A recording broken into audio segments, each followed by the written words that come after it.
Vote প্রচারে বর্ণ বিদ্বেষী দিলীপ, খড়গপুরের তৃণমূল প্রার্থীর গায়ের রং নিয়ে কটাক্ষ।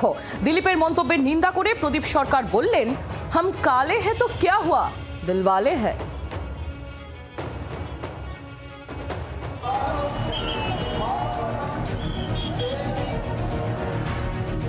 বিতর্ক যেন পিছু ছাড়ে না দিলীপ ঘোষের।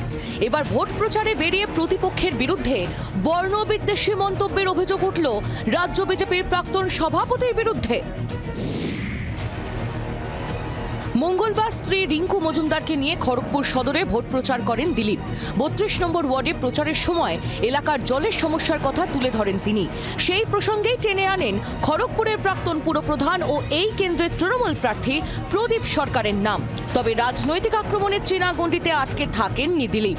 নোংরা জলের কথা বলতে গিয়ে প্রতিপক্ষের গায়ের রং নিয়ে কটাক্ষ করেন তিনি। साफ पानी भी नहीं मिलता है, पानी नहीं मिलता, मिलता तो साफ नहीं है। अभी सुना 2-3 दिन के बाद पानी आई है क्या, और वो भी काला काला।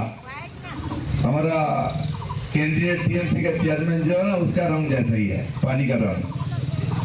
तो मैं तो उससे साफ हूँ, मैं आने के बाद थोड़ा साफ हो जाएगा पानी। বর্ণবিদ্বেষী মন্তব্য করে কর্মী সমর্থকদের হাততালি কুড়োলেও দানা বেঁধেছে বিতর্ক।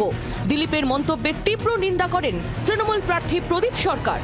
তো সেই জন্যই কালো ভরসা করবেন না, কোনো মানুষকে ছোট করবেন না। যে আপনাকে একটাই কথা বলবো, হতে পারে আমি কালো, কিন্তু আমার মনটা অনেক বড়। আমি কালে আয় তো ক্যা হুয়া, আমি দিল ভালে আয়, এটা আপনি জেনে রাখবেন। একসময় রাজ্য বিজেপির কেন্দ্রীয় চরিত্র ছিলেন। সময়ের সঙ্গে গুরুত্ব কমলেও ভোটের আগে প্রাসঙ্গিকতা ফিরে পেয়েছেন পছন্দের আসন খড়গপুর সদর। তবুও বিতর্ক থেকে যেন কিছুতেই 2 গজ কি দূরি বজায় রাখতে পারছেন না দিলীপ ঘোষ।